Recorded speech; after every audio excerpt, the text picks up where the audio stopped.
પત્ર હોય તો જાહેર કરીએ આપણે, તો ખબર પડે સરકારમાં કપડા. પણ મને એવું લાગે છે, અશુક લાગશે કે ભાઈ તમે દેવી પૂજક લખો, કાઉન્સમાં દેવી વાઘરી શબ્દ લખાવો. પણ કાઉન્સમાં ઓપ્શન જ નથી આવવાનો ફોર્મમાં. મને ખબર છે, મેં ફોર્મ જોયેલું છે, મેં જાતિ જનગણના કરેલી છે. આજથી 25 વર્ષ પહેલા હું શિક્ષણમાં હતો ત્યારે મેં કરેલી છે. અને એમાં કાઉન્સમાં કોઈ ઓપ્શન નથી. માની લ્યો પટેલ એટલે પટેલ, એમાં કણબી નો આવે, બરોબર. દરબાર એટલે દરબાર, ક્ષત્રિય નો આવે એમાં, બરોબર. એમ આપણે અત્યારે જે ફોર્મ આવશે એમાં દેવી પૂજક એટલે દેવી પૂજક કાઉન્સમાં હશે, ગામેસા, દાતણિયા, ભેડવા એ બધું હશે, બાકી વાઘરી શબ્દ નહીં હોય. તો ઈ ઘર્ષણ થવાનું છે. ઘર્ષણ થશે, પણ હવે આ લોકો જે છે સરકારની હું નીતિ હોય, બરોબર છે, એ તો એવું જ ધારે છે કે ભાઈ આ લોકોની જનગણના ન થવી જોઈએ. તો એ સીધી સરકાર તો આ તો કેન્દ્ર સરકારે જાહેર કર્યું કે ભાઈ આ જનગણના કરવી જોઈએ, બરોબર. સાચો આંકડો આવે બધું સમજવું. પણ કહેવાનો મતલબ એ છે, તો હવે દેવી પૂજક જો આવી ગયો તો એનો પરિપત્ર પણ જાહેર થવો જોઈએ કે ન થવો જોઈએ, મારું કહેવાનું એટલો પ્રશ્ન. તો એનો પરિપત્ર નથી, તો એના વગર આપણે નોંધ કેમ થાય કે આપણે દેવી પૂજક પરિપત્ર? એક મિનિટ, પરિપત્ર જાહેર નથી થયું, પણ અત્યારે આપણે જાતિનો દાખલો કાઢવી કે જન્મ મરણનો દાખલો કાઢવી, એમાં બધે દેવી પૂજક લખીને આવે છે, એમાં વાઘરી શબ્દ નથી આવતો, બરોબર. હા, તો પછી તો દેવી પૂજક લખો ખાલી, આપણે કઈ વાંધો નથી. જો કદાચ લખતી સરકારે દ્વારા જો આવી ગયું હોય, બરોબર છે, તો હું તો એમ કઉ છું દેવી પૂજક શબ્દ આપ્યો તો સારું જ છે, મને કઈ વાંધો નથી, બરોબર. તો દેવી પૂજક સમાજ બધા લખાવવો છે, પણ તો અટક જે લખાવે બધા સરનેમ એ ન લખાવે, અને દેવી પૂજક શબ્દ લખાવે ફક્ત. સરનેમ તો આવે જ. માની લ્યો તમે, માની લ્યો સોલંકી છો, હું પરમાર છું, સરનેમ તો આવશે, પણ જે આપણી જાતિ છે ને ઈ ઘર્ષણ થવાનું છે. હા, દેવી પૂજક ઈ ઘર્ષણ થવાનું છે. જે અધિકારીઓ આવશે ને એની હારે ઘર્ષણ થવાનું છે. કે આપણે કહેવાના છે કે ભાઈ વાઘરી લખો, એ એમ કે ફોર્મમાં દેવી પૂજક છે, અમારે ખાલી ટીક કરવાનું છે, અમે લખી ન શકીએ. એ ખાલી આપણું નામ જ લખ્યા કે, બાકી જાતિ નહીં લખ્યા કે. દેવી પૂજક એમાં લખેલું હોય છે, એમાં ખાલી એને સ્ટીક કરવાનું છે, એમાં ઈ વાઘરી શબ્દ ઉમેરી નહીં શકે, બરોબર. કાલે જ મેં કાલે જાતિ વિજ્ઞાનનો અભ્યાસ કર્યો, અને એલટી ની જે આપણે 40 જ્ઞાતિઓ છે ને, એની અંદર પણ મેં જોયું, ઓબીસી માં જોયું, બે ની જે પરિપત્રમાં જોયું, તેમાં વાઘરી શબ્દ ઉલ્લેખ થયો છે.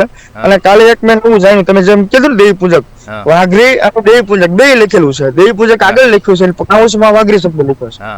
એ શરૂઆતમાં હતું, જ્યારે આપણે માની લો 20 વર્ષ પહેલા મોદી સાહેબે આપણે કર્યું ને, ત્યારે જનગણના 25 વર્ષમાં નથી થયું. જયારે કોંગ્રેસની સરકાર જયારે હતી, બરોબર છે, આજે 78 વર્ષ થવા આવશે ત્યારે થયેલું છે. આજથી લાખો કરોડો રૂપિયાનો ખર્ચો થાય એમાં, બરોબર છે. જાતિ ગણના ક્યારે થઈ જ નથી 78 વર્ષમાં. 2000 સાલની આજુબાજુમાં થઈ હતી. ના, એ ખાલી ફોર્મ નોંધ કરી હતી ખાલી કે ભાઈ ક્યાં હું છે, એ જાતિ ગણના નથી કરી, બરોબર. આંકડો કોઈ નથી, બાકી થઈ હતી. હું પોતે એનો એક સદસ્ય હતો. આ જાહેર કર્યું હતું, પણ એમાં ખર્ચો સરકારે રોકાવી દીધું. અમુક થયું તો અમુક મુદ્દે ખાલી નોંધ થઈ હતી. હા, બહાર નથી પડ્યું, પેલા જાતિ ગણના પણ દબાવી દીધું. એટલે જાતિ ગણના નહીં, ત્યારે એમાં જાતિ લખવાની વસ્તી ગણતરી થઈ હતી. વસ્તી ગણતરી, હાજી, પણ એમાં વસ્તી ગણતરીમાં જાતિ આવી જતી હતી. પણ નહીં, મારે વસ્તી ગણતરી, આપણે વસ્તી ગણતરી અને જાતિ ગણના છે ને, આની અંદર આપણે જોઈ લેવું, જાહેર કરીશું લોકો જ્યાં આવે, બરોબર છે. એની અંદર આપણે જે પરિપત્ર જે મતલબ જે લોકો આવશે નોંધ કરવા, એની અંદર જો વાઘરી શબ્દ લખ્યો હોય તો લખાવો જ જોઈએ. આપણે જોઈશું, ખબર તો પડી જ જવાની છે, બરોબર. સરકારને ઉમેરવો પડે ફોર્મ છપાણા પહેલા. છપાઈ ગયા પછી કાંઈ નહીં થાય. આપણે સફાઈ પેલા જો કદાચ બહાર પડશે તો આપણે જાણીશું તમ તારે. અને આપણે સોશિયલ મીડિયા દ્વારા એવું લાગશે કે આપણે સંગઠનો છે જે ગુજરાતમાં આપણે કામ કરીએ છીએ, બરોબર. અને એ લાઈવ જયારે સોશિયલ મીડિયા અંદર આપણે સગાવશું કે ભાઈ કાઉન્સિલ ની અંદર જેવી રીતે એનું જે કાગળ જે કઈ હશે એનું, બરોબર, નોંધ ની અંદર જે હું શબ્દ ઉમેરવામાં આવ્યા છે એ દ્વારા આપણે પછી કંઈક કરીશું આયોજન. પણ ખરેખર તો હું તો એ તમે જે હોય આપણા માટે રાખવાનું છે, પણ ખરેખર જયારે એ સાહેબો આવે ત્યારે ખરેખર બધા દેવી પૂજકો લોકોએ દેવી પૂજક કાઉન્સમાં વાઘરી શબ્દ લખાવો ફરજિયાત કરવો જરૂરી છે, જેથી કરીને ખબર પડે સરકારને કે ભાઈ ગુજરાતની અંદર વાઘરી સમાજની વસ્તી કેટલી છે, બરોબર છે. એને નોંધપોથ થશે. હવે આપણે અલગ અલગ લખાવી નાખશું કે હું મીઠાપરા છું, હું સોલંકી છું, પરમાર છું, આવું બધું લખાવશું તો એ આપણો જે આંકડો છે એ નહીં આવે અને અલગ પડી જશે. એના માટે ખાસ કરીને જો દેવી પૂજક લખવાને કરતા ખાસ કરીને હું તમારું એક જ કહેવાનું છે આપણા દેવી પૂજક તમામ ગુજરાતની જનતાને કે ભાઈ વાઘરી શબ્દ તમે લખાવો, બરોબર. અને આપણો જે છે મૂળ હક અધિકાર જો જોતો હોય, અનામત જોતી હોય, આરક્ષણ જોતું હોય અને આગળ જો વધુ હોય તો વાઘરી શબ્દ આપણો સમાજની અંદર, સંવિધાનની અંદર કે એની અંદર વાઘરી શબ્દ જ ઉલ્લેખ છે, સરકારના ચોપડે પણ વાઘરી શબ્દ છે, અને દેવી પૂજક સમાજનું કોઈ પરિપત્ર નથી થયું જાહેર, બરોબર છે. એટલે એક ઉપનામ આપવામાં આવ્યું છે કે વાઘરી શબ્દથી આપણે અપરાધીન લાગતું, તો દાદા પાંડુરંગ શાસ્ત્રી એમાં જે અમુક લોકો જોડાયેલા છે, તો એ લોકોએ પાંડુરંગ શાસ્ત્રી જાહેર કરેલું કે ભાઈ વાઘરી ખરાબ શબ્દ લાગતો હોય તો દેવી પૂજક નામ ઉપનામ આપેલું છે. એનું કોઈ પરિપત્ર જાહેર નથી કર્યું સરકારે. એટલે ખાસ કરીને વિનંતી કરવાની દેવી પૂજક સમાજને કે ભાઈ તમે વાઘરી શબ્દ લખાવો, જેથી કરીને આપણી જનગણનામાં આપણો સમાવેશનો આંકડો સાચો આવે, અને જેથી કરી જનગણના આપણે ખબર પડે, જાતિ આધારિત આપણે જે હક અધિકાર જોતવા છે એ મળી જશે. બાકી તો અલગ અલગ લખાવશે તો ખબર નહીં પડે કે ભાઈ આપણે 10% છે 15% છે ગુજરાતની અંદર, ભારતમાં, બરોબર છે. તો એની એક નોંધ થશે કે વાઘરી શબ્દ લખાવો, એ બધાને વિનંતી છે. બાકી તો પોતપોતાની લીખે અમુક લોકોને ખબર નહીં હોય કે ભાઈ આપણે શું લખાવવું, અને ખબર પણ નહીં હોય અમુકને કે ભાઈ ખાલી લખવા આવ્યા તો અટક લખાઈ નાખી, તો એની બહુ નુકસાન થવાનું છે આપણને જ. એટલે ખાસ કરીને સોશિયલ મીડિયા દ્વારા કે જે આપણે જાગૃતિવાનો સંગઠનો છે, જ્યાં જ્યાં રહેતા હોય આગેવાનો, બધી જાગૃત જ છે, આગેવાનો છે જ ઘરે ઘરે ત્યારે, પણ બધા લોકો એટલી નોંધ લેવી અને જાણ કરવી સમાજને કે ભાઈ વાઘરી શબ્દનો જ ઉલ્લેખ કરાવવો આપણે, જેથી કરીને આપણા જે અન્ય અત્યાચાર થાય છે, આપણા ભાગીદારી જોતી હોય આરક્ષણની અંદર, સંવિધાનની અંદર ભાગીદારી જોતી હોય અને આગળ વધવું તો વાઘરી શબ્દ લખાવો, નોંધ થાય આપણી, અને એક સરકાર પાસે આંકડો ખાચો જાય આપણો. હવે આરતીભાઈ, મારો એક પ્રશ્ન છે, કાલુનું બધે ફેસબુકમાં લાઈવમાં અને બધે હાલે છે કે આપણે વાઘરી શબ્દ લખાવો.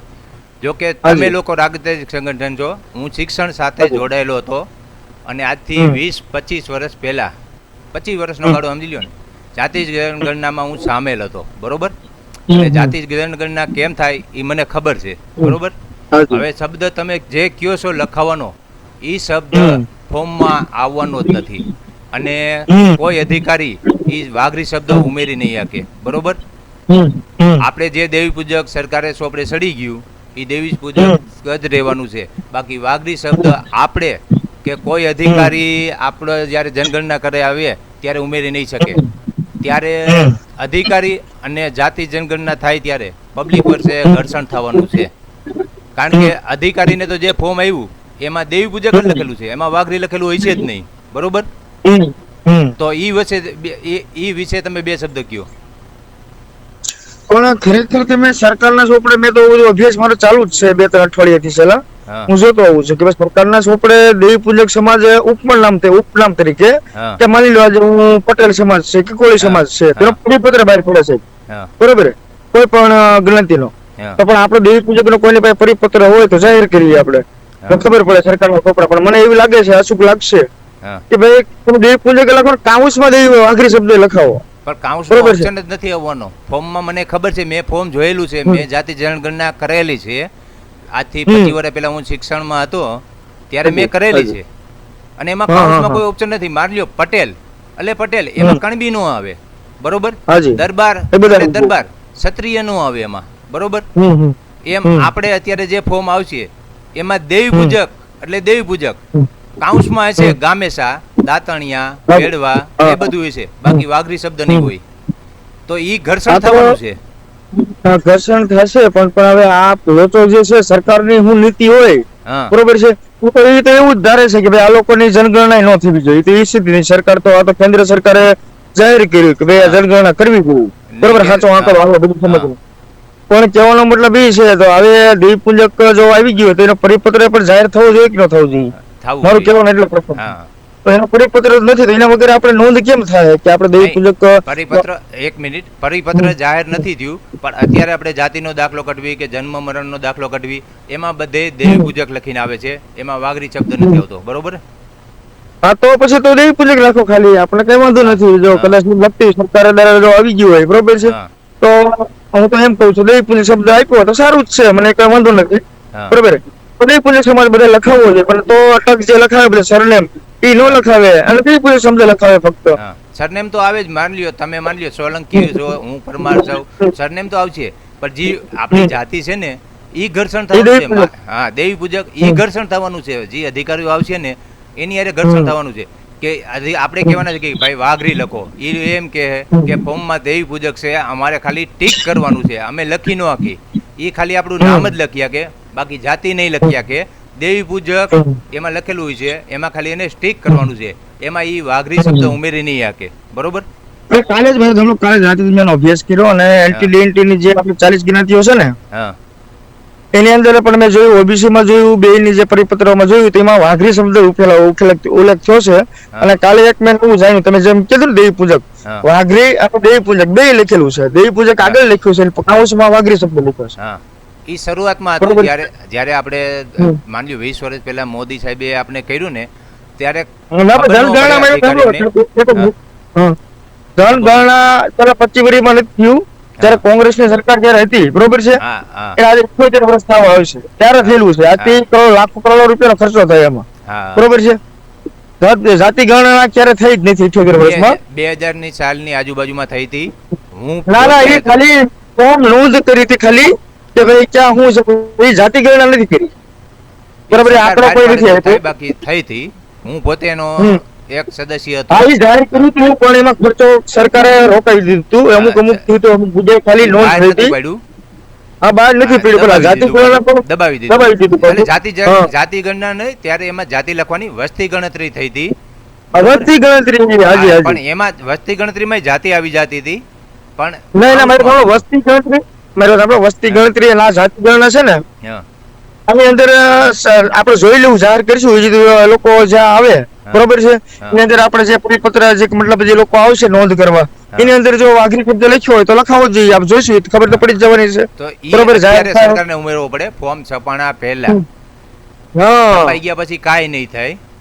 આપણે સફાઈ પેલા જો કદાચ એથી બહાર પડશે તો આપણે જાણીશું તમ તારે. હા. અને આપણે સોશિયલ મીડિયા દ્વારા એવું લાગશે કે આપણે સંગઠનો છે જે ગુજરાતમાં આપણે કામ કરીએ જ છીએ બરોબર. હા, બરોબર. અને એ લાઈવ જયારે સોશિયલ મીડિયા અંદર આપણે સગાવશું હા. કે ભાઈ કાઉન્સિલ ની અંદર જેવી રીતે એનું જે કાગળ જે કઈ હશે એનું હા. બરોબર નોંધ ની અંદર જે હું શબ્દ ઉમેરવામાં આવ્યા છે હા. એ દ્વારા આપણે પછી કંઈક કરીશું આયોજન. પણ ખરેખર તો હું તો એમ કહું છું કે આ આપણે શબ્દ લખાવશું એના દ્વારા ફરક પડવાનો છે. ઘર્ષણ તો થવાનું જ છે આમાં. પાછા હા અંદર અંદર થવાનું જ છે. આટલો અંદર આ બધું શું છે ને એ લોકો અડધું છુપાવી દે કે આ છે ને અડધે લોકો જાહે પણ નહીં અમુક હા, બરોબર. એટલે આપણે ખાસ નોંધ કરાવવાની છે ને આપણે ગામે ગામ 18,000 ગામડાઓ 253 તાલુકાઓ હા. અને 39 જિલ્લાની અંદર બધા આપણે જાગૃત ગામે ગામે બધા થવું પડશે ભાઈ હા, સાચી વાત છે, બરોબર. થવું પડે. હવે તરફ હા અને બધા સાથે રહીને કરાવશું ને હા. તો જ આનું મતલબ આપણો રસ્તો નીકળશે. નકર તો ઘર્ષણ તમે જેમ કહો એમ ઘર્ષણ એ લોકો તો ઊભું જ શું રહેવાનું છે. હા. ઉભું જ રહેવાનું. આની અંદર તકરાર થાય ઘણી બધી માથાકૂટ પણ થાય કદાચ શું છે આ લોકોનો સાલ હોય હા. બરોબર છે અને આંકડો પણ છુપાવી દે તો આપણે જે ગામની અંદર હોય અને જાગૃત યુવાનો હોય જે ગામને તમામ તાલુકા તમામ ગામડામાં જે આપણે વસ્તી છે જ બરોબર કોઈ ગામ નથી હા. એના દેવી પૂજક ન હોય બરોબર છે વાઘરી શબ્દ આપણે ઉપરીએ તો ને આપણે ખાસ કરીને આંકડો આપણે પણ ધીમે ધીમે મેળવો જોઈએ કે આ ગામની અંદર આટલો છે સાથે સાથે બરોબર હા. નોટબુક સાથે રાખવી જોઈએ આપણે સાચી જેથી કરીને આપણે ગામે ગામમાં એ પણ આંકડો આવી જાય અને સરકાર જાહેર કરે તો એની અંદર પણ આપણને એક ખબર પડે કે ભાઈ કે હકીકતમાં સરકારે આપણે જે મતલબ દેવી પૂજક નામ આપે જે કઈ આપણે લખાવીએ એ સાચો આંકડો આવે છે ખોટો આવે છે એ પણ આપણે બધાએ થોડુંક જાગૃતિ અભિયાન ચલાવવું પડશે. જાગૃતિ એટલે આપણે ફોર્મ છપાણા પહેલા જ આપણે કરવું પડશે. છપાઈ ગયા પછી કાંઈ નહીં થાય. તો એના માટે આપણે એક કાર્યક્રમ કરીએ. આપણે સરકારને મુખ્યમંત્રીને આપણે એને આવેદન પત્ર આપીએ હા. કે ભાઈ જયારે જાતિ ગણની થાય તો એની અંદર અમારે વાઘરી શબ્દનો સમાવેશ કરવા એના દ્વારા અમારી નોંધ કરવામાં આવે હા. એવું આપણે સરકારને આપણે આવેદન પત્ર દેવા જરૂર છે. હા, સાચી વાત છે. ખૂબ ખૂબ બરોબર. આભાર એથી પહેલા કરવું ભાઈ. જોઈએ. આરતીભાઈ ખૂબ ખૂબ આભાર. હવે અમિતભાઈને લઉં. તમે તમારો મત હા. આપો. જય હા. માતાજી મિત્રો. હવે જય